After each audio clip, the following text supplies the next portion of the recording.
Nous sommes le 30 septembre 2000 à Sydney en Australie pour la finale des Jeux Olympiques masculins entre le Cameroun et l'Espagne. 4 ans après la victoire des Super Eagles du Nigeria face à l'Argentine en 96, les Lions indomptables peuvent devenir la deuxième nation africaine à remporter la médaille d'or dans la compétition. Rapidement menés 2-0 face à la bande des très jeunes Carles Puyol et Xavi Hernandez, les Camerounais reviennent au score en début de seconde mi-temps, après un but contre son camp d'un Espagnol et un but de son numéro 9, Samuel Eto'o. Le score va en rester là, la séance de tir au but va voir le Cameroun remporter la rencontre et aller chercher sa seule médaille d'or lors de ces Olympiades, de la plus belle des couleurs. Après avoir remporté la Coupe d'Afrique des Nations quelques mois plus tôt, le pays est fier de ses joueurs et voit éclore un attaquant dont la précocité et l'assurance frappent déjà les observateurs, Samuel n'ayant que 19 ans à l'époque. Retour sur la carrière d'un joueur qui a fait des merveilles en Espagne, au Cameroun et ailleurs. Retour sur la carrière de l'un des meilleurs joueurs africains de l'histoire, et plus généralement, de l'un des plus grands numéros 9 de tous les temps. Monsieur Samuel Eto'o.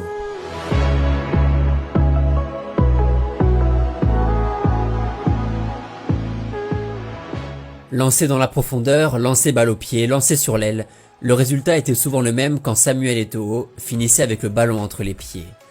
Après un 1-2 avec un coéquipier, devenu l'une de ses grandes spécialités, ou après un appel entre les lignes, il était généralement trop tard pour les défenseurs, qui voyaient s'échapper le numéro 9 camerounais. Rapide et très intelligent dans ses déplacements, Eto'o faisait faire des cauchemars à ses adversaires, usant de ses qualités de finition et de sa grosse frappe pour marquer dans n'importe quelle position. Un poison, un vrai, un supplice pour les défenseurs comme pour les gardiens, un avant-centre à la technique indéniable et au déplacement imprévisible, l'homme des records, des trophées, l'homme aussi de toutes les punchlines.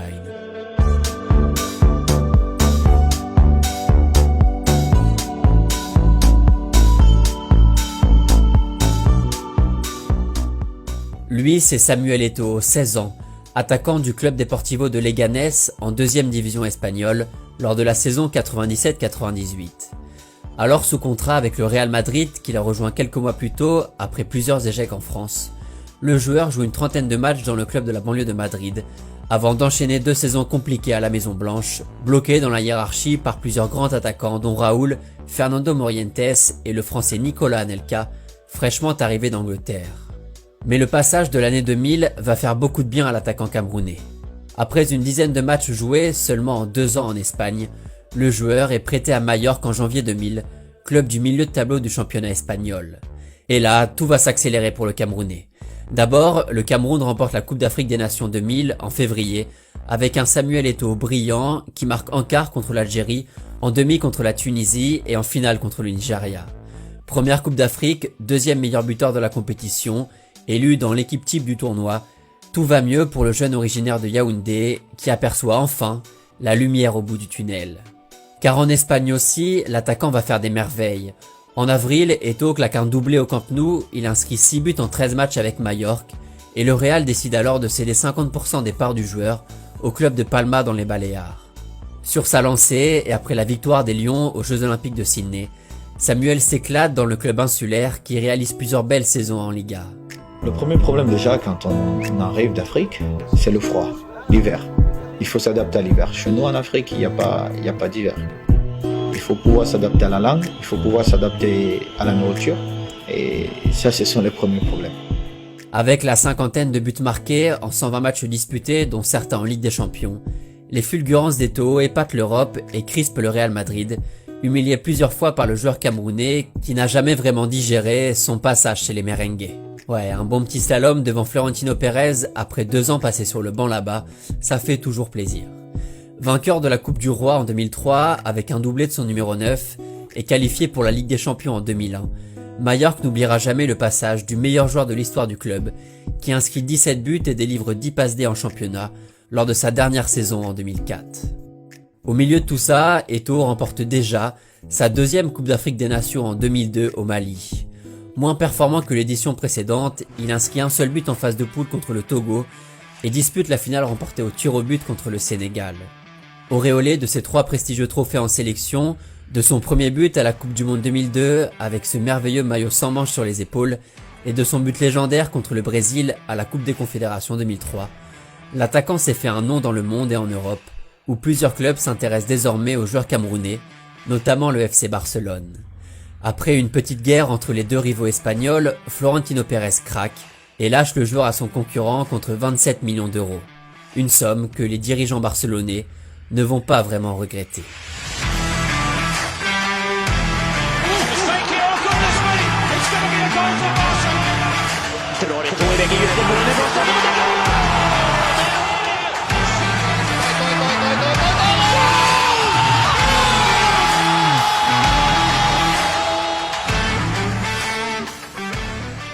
Arrivé en Catalogne à 23 ans, Eto'o grille les étapes et s'installe tranquillement sur le trône de meilleur buteur de Liga dès sa première saison, aux côtés de Diego Forlán, alors sous les couleurs de Villarreal.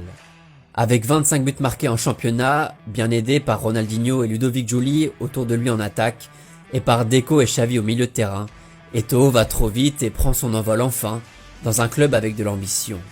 D'ailleurs, le Barça remporte le championnat la même année, et Samuel en profite pour faire la bise à son ancien club madrilène.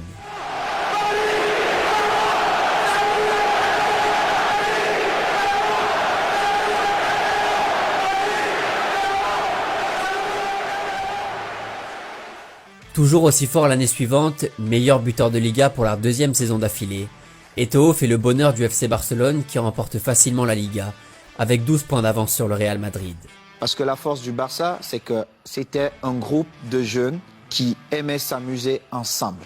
Quand on rentrait dans un stade, on voyait qu'il y avait une certaine complicité. On partageait plus que des entraînements, plus qu'un match de football. La superstar Ronaldinho, le jeune Messi, le confirmé Giuli, le vétéran Larsson et la terreur des surfaces Eto'o.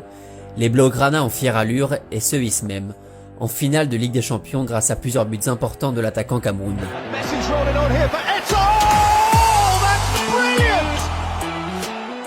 Contre les Gunners d'Arsenal, Eto'o marque le but de l'égalisation sur une passe de Larsson et soulève la deuxième Ligue des Champions de sa carrière. Bon, officiellement c'est la deuxième après celle du Real en 2000, mais dans les faits, c'est le premier vrai trophée européen de Samuel, qui s'impose désormais comme l'un des tout meilleurs attaquants du monde, mais seulement 6e du Ballon d'Or 2006. Une année au cours de laquelle Eto'o finit également meilleur buteur de la Coupe d'Afrique des Nations 2006, mais rate le 12e tir au but des Sia en quart de finale, contre la Côte d'Ivoire de Didier Drogba. La saison 2007 est malheureusement moins bonne pour Samuel, qui rate plusieurs mois de compétition suite à une blessure, et ne remporte aucun trophée avec les Blaugrana. Le club décide alors de faire venir Thierry Henry depuis Arsenal et aligner une attaque terrifiante, dans l'espoir de reconquérir la coupe aux grandes oreilles, partie du côté de la Lombardie. Mais tout ne va pas vraiment se passer comme prévu pour le club catalan.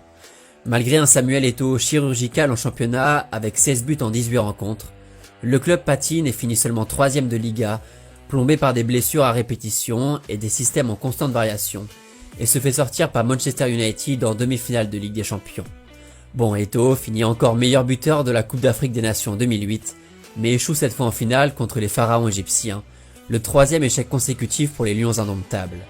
Des performances en demi-teinte et des éliminations frustrantes qui ont certainement agacé quelque peu l'attaquant camerounais, de quoi nous préparer une belle petite saison 2009.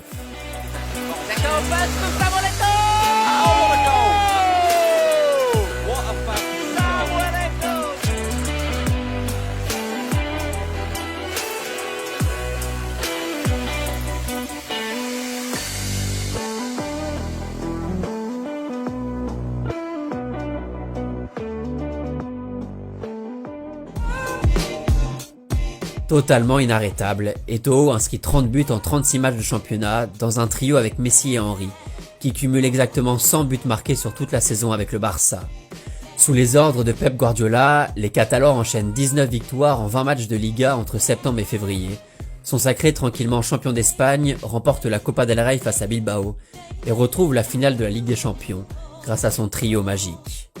Eto'o va la conclure de la plus belle des manières lors de cette belle soirée printanière au Stadio Olimpico de Rome.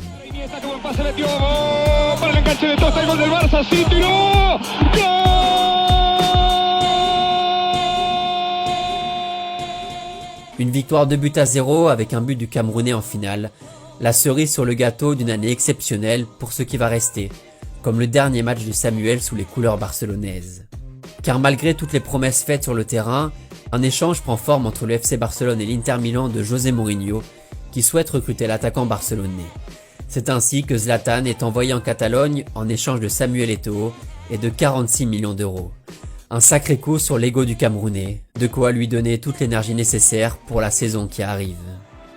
C'est sur le terrain que tout se passe. Et jusqu'à preuve du contraire, j'avais prouvé que je méritais jouer. Chaque dimanche, je méritais jouer. Aligné sur l'aile par le coach portugais, Samuel marque un peu moins dans une équipe articulée offensivement autour du Camerounais, de l'Argentin Diego Milito en neuf, du tout jeune Mario Balotelli et évidemment du Néerlandais Wesley Sneijder en milieu offensif.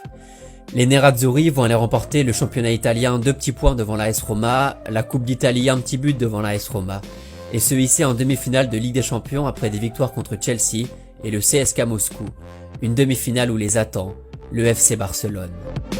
This is 2010 Champions League semi-final first leg at the San Siro, Inter Barcelona. L'Inter va remporter la rencontre 3-1 après une masterclass tactique de Mourinho, expliqué dans une interview que je vous laisse dans la description.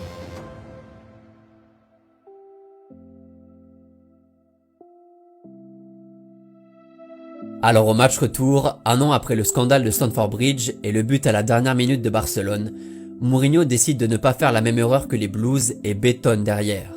Une stratégie payante malgré le risque et malgré aussi le carton rouge de Thiago Motta à la 27e minute après un mauvais geste sur l'Espagnol Sergio Busquets, primé au César quelques mois plus tard. Mais l'Inter va résister jusqu'au bout grâce à son gardien Julio César, grâce à sa défense et tenir le score d'1-0 après l'ouverture du score de Piqué à la 84e minute.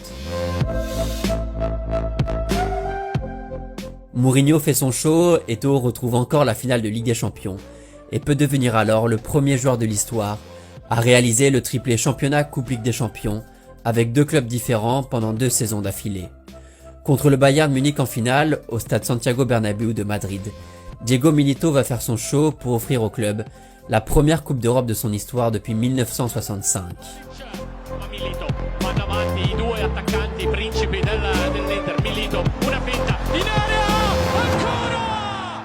Après l'euphorie collective d'une année 2010 au cours de laquelle l'Inter remporte quasiment toutes les compétitions possibles, va venir le plaisir individuel pour Eto'o, qui réalise la saison la plus prolifique de sa carrière.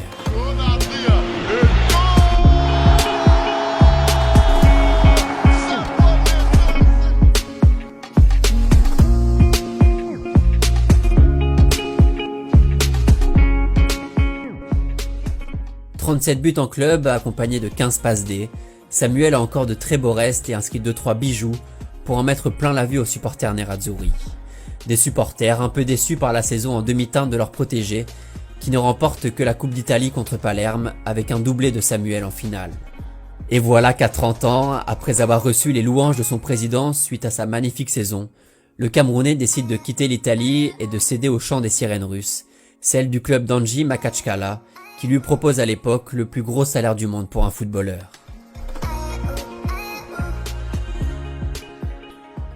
Dans un club avec de l'ambition et surtout beaucoup de moyens, Eto'o reste 2 saisons en Russie et participe à la campagne d'Europa League et la lutte pour le podium en championnat en 2012 et 2013. Rejoint par quelques noms bien connus en Europe et en France, notamment Lassana Diarra, le Camerounais est élu meilleur joueur du championnat 2013. Durant l'été, Eto'o rejoint les Blues de Chelsea sous les ordres de son ancien coach José Mourinho, qui croit encore aux qualités offensives de Samuel. L'attaquant vagabonde en Angleterre inscrit quand même un triplé contre Manchester United et se moque ouvertement de son entraîneur en imitant une personne âgée lors d'une célébration d'un but contre Tottenham, Mourinho qui insinuait quelques jours plus tôt la vieillesse et les performances en déclin de son numéro 9. 32 ans, ouais, peut-être 35, je ne sais pas. Une trentaine de matchs à Londres, puis un passage à Everton, à la Sampdoria, en Turquie pendant 3 saisons et au Qatar, pour y finir définitivement sa carrière. Il y a quelques jours de cela, Samuel Eto'o était élu président de la FECAFOOT, la fédération camerounaise de football, avec dans le viseur la Coupe d'Afrique des Nations censée être organisée dans le pays en janvier et février prochain.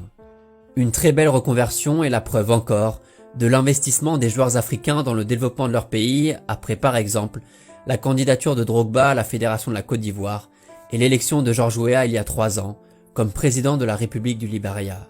Une excellente nouvelle pour le football africain qui voit les plus grands noms de son histoire s'investir pour faire rayonner l'Afrique dans les prochaines compétitions mondiales. Mais Samuel Eto'o fils s'est fait un nom pour une toute autre raison. Avec un maillot et non pas une chemise, sur les pelouses espagnoles d'abord, à Majorque et à Barcelone, Eto'o est vite devenu l'un des meilleurs numéro 9 de la fin des années 2000. 1m80, de vitesse, de technique, de sourire, une palette ultra complète pour un attaquant qui sentait le but, avec parfois des yeux derrière la tête. La prise d'information toujours pour mieux déstabiliser les défenses, l'alchimie avec tous ses coéquipiers offensifs pour briller collectivement dans n'importe quelle équipe.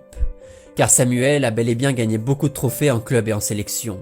3 Ligues des Champions, dont 2 où il a marqué en finale, 2 Coupes d'Afrique des Nations en 2000 et 2002, une médaille d'or au JO, la première de l'histoire du pays. Les Lions indomptables ont eu la chance d'avoir Samuel en pointe de leur attaque pendant une grosse quinzaine d'années, leur permettant d'accéder quasiment à chaque fois aux phases de groupe de la Coupe du Monde. D'ailleurs, le numéro 9 est aujourd'hui le meilleur buteur de l'histoire de sa sélection et le meilleur buteur de l'histoire de la CAN avec 18 buts en 29 matchs disputés. Une légende absolue en Afrique, un monstre sacré à Barcelone et le meilleur numéro 9 de l'histoire du club catalan par les supporters, un attaquant qui a rejoint l'Europe très jeune et connu les difficultés d'intégration dans un grand club, n'ayant eu que très rarement la chance de faire ses preuves. Mais le gazon était plus vert ailleurs et le lion a fini par rugir à Majorque, à Barcelone puis à Milan, pour devenir l'une des pièces maîtresses de plusieurs équipes qui ont brillé sur la scène européenne, mais snobé trop souvent dans les classements du Ballon d'Or. Un attaquant aux multiples facettes, aux multiples records, avec plus de 425 buts marqués. Samuel ouvrait souvent sa bouche comme il ouvrait les défenses, avec fermeté, assurance et un soupçon de provocation. Mais j'ai d'abord rappelé à Guardiola qui n'a jamais été un grand joueur, il était un bon joueur.